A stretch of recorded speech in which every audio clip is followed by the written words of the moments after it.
Hello friends, ranker show में आप लोग का बहुत बहुत स्वागत है। दोस्तों, अभी जो है हम लोग बायो पर चर्चा करने वाले हैं।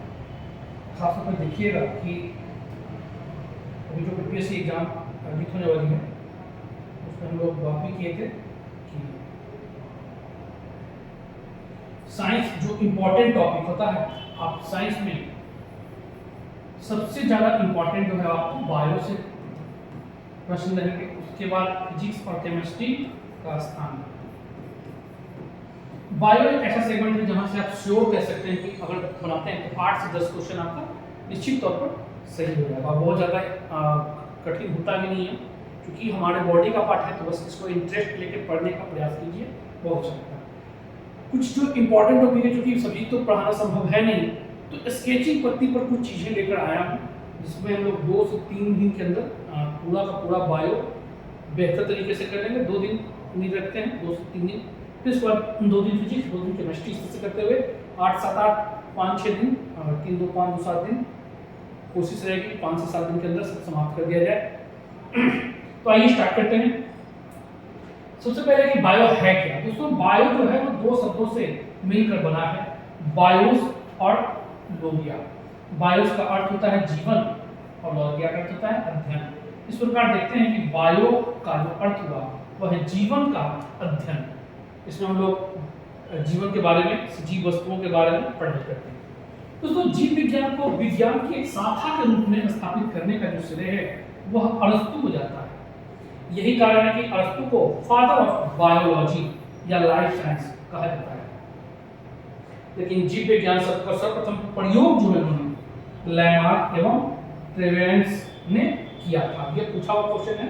ये भी है कि फादर ऑफ बायोलॉजी या लाइफ साइंस किसे कहते हैं, अरस्तु कहते हैं।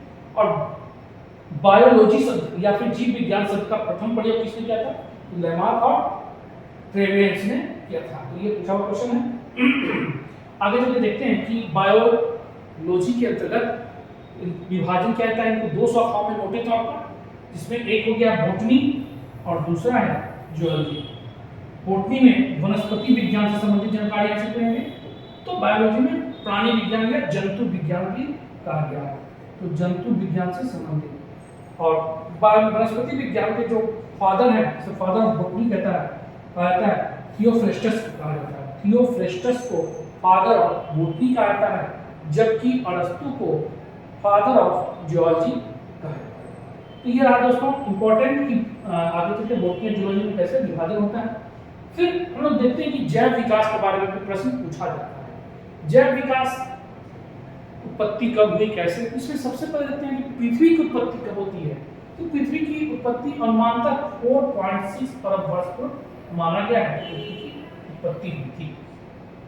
पृथ्वी पर जो जीवन की उत्पत्ति के संदर्भ में कई वैज्ञानिक अलग अलग अपने सिद्धांत प्रस्तुत किए हैं, जिसमें से सबसे आधुनिक और सबसे बेहतर सिद्धांत है रासायनिक उद्विकास के फलस्वरूप जीवन की उत्पत्ति। रासायनिक उद्विकास के फलस्वरूप जीवन की उत्पत्ति। और इससे संबंधित जो परिकल्पना दिए थे वो दिए थे AI ओपियन। याद रखिएगा, AI ओपियन ने इस सिद्धांत को दिया था। तो इनकी पुस्तक भी आई थी।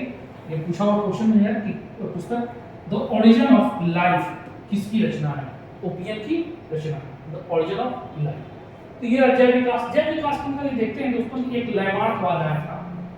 लैमार्कवाद कहता है जैव विकास के संदर्भ में पहला तर्कसंगत सिद्धांत दिया गया था लैमार्क द्वारा। 1809 ईस्वी में उन्होंने अपनी पुस्तक निकाले थे, जिन्हें फिलोसफिक जूलोसफिक कहा गया है। उनकी पुस्तक का नाम है फिलोसफिक जूलोसफिक,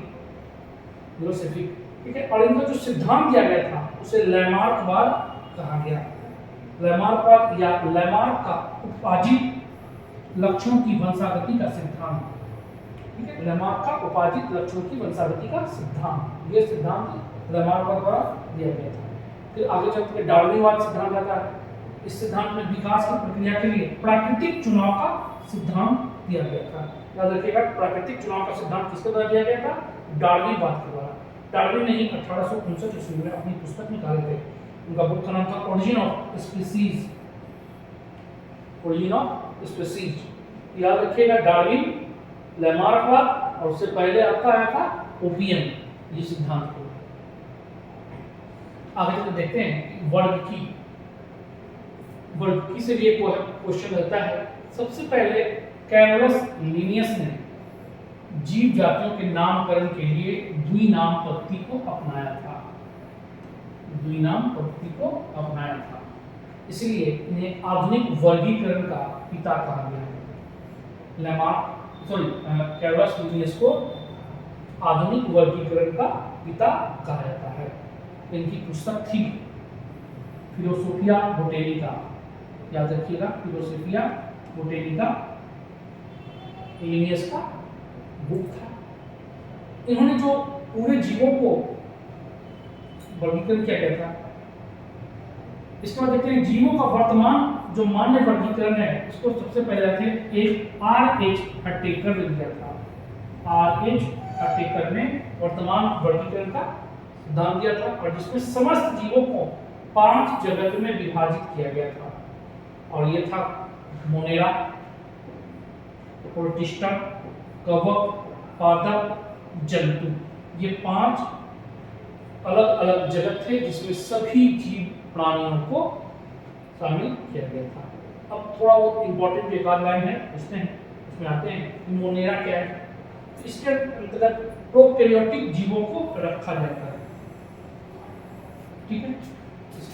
इसके मोनेरा के अंतर्गत प्रोकैरियोटिक जीवों को रखा जाता है। इसमें माइकोप्लाज्मा जीवाणु, साइनोबैक्टीरिया, नीलहरित शैवाल आदि आते हैं। तो डायरेक्ट पूछ सकता है कि माइकोप्लाज्मा है, जीवाणु है, साइनोबैक्टीरिया है, नीलहरित शैवाल आदि को किस श्रेणी में रखा जाता है? तो मोनेरा जगत में रखा जाता है। नेक्स्ट,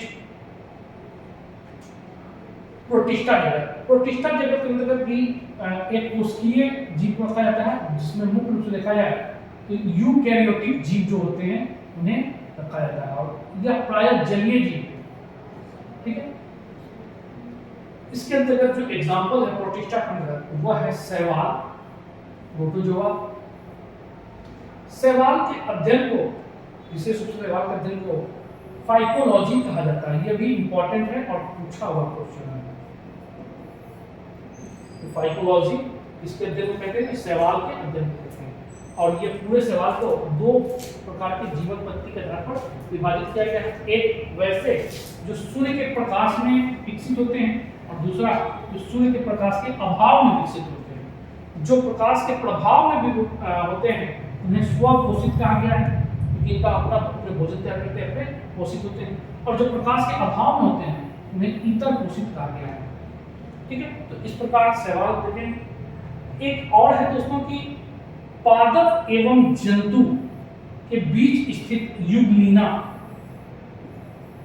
इंपॉर्टेंट है, पूछा हुआ क्वेश्चन है। पादप और जंतु के बीच स्थिति को, या बीच जो पाया जाता है युगलीना, उसे भी किसी हम लोग प्रोटिस्टा जगत में रखते हैं, ठीक है। इसके बाद तीसरा है कवक। कवक क्या है?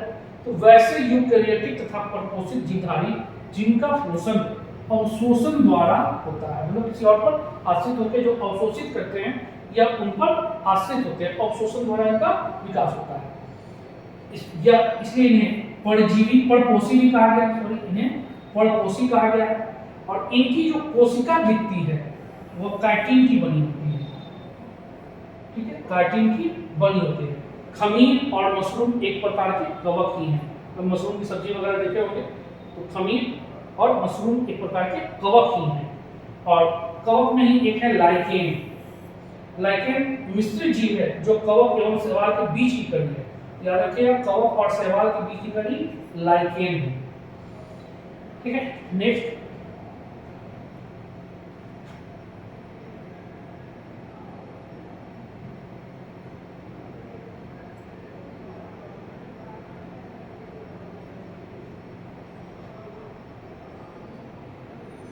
करते हैं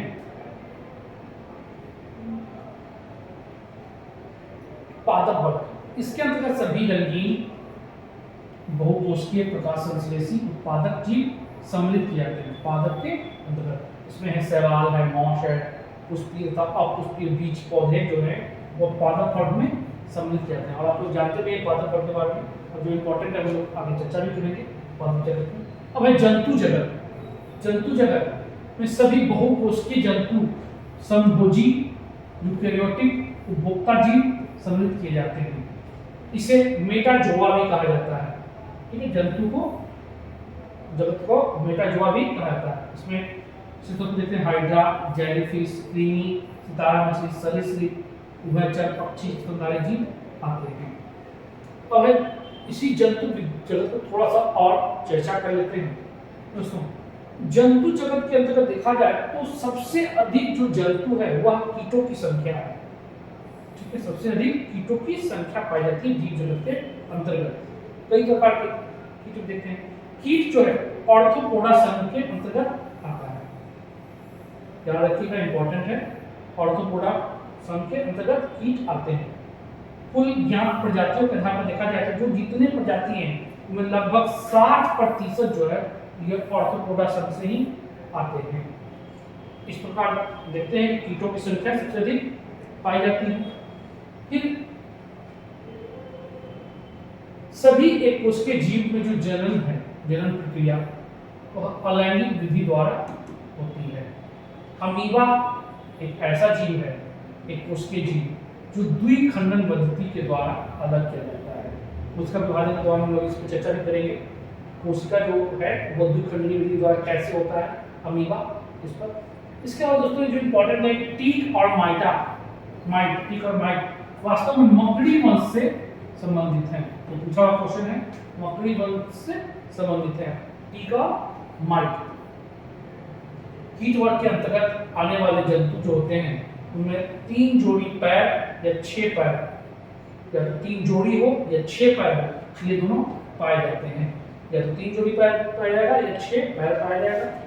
इसके अलावा देखते हैं जो जुगनू और खंडोत कीट, जुगनू और खंडोत कीटों का एक परिवार है जिसमें चमक पाया जाता है। आज हम देखते होंगे कि वो हरा हरा सा लाइट जलता रहता है, और यह लाइट जलने का कारण है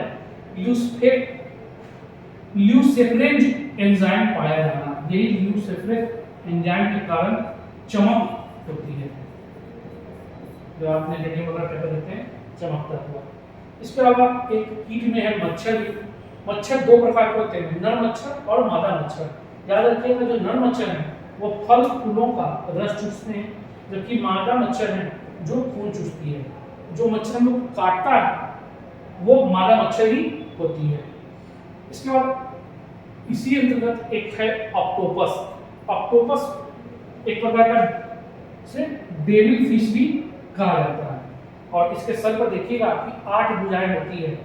हैवी 1 2 3 4 5 6 और 2 पीछे में 8, सिर्फ 8 भुजाएं होती हैं इनकी। और सिफेलोफोरा वर्ग में ये सम्मिलित किए जाते हैं। सिफेलोफोरा वर्ग में सम्मिलित किए जाते हैं।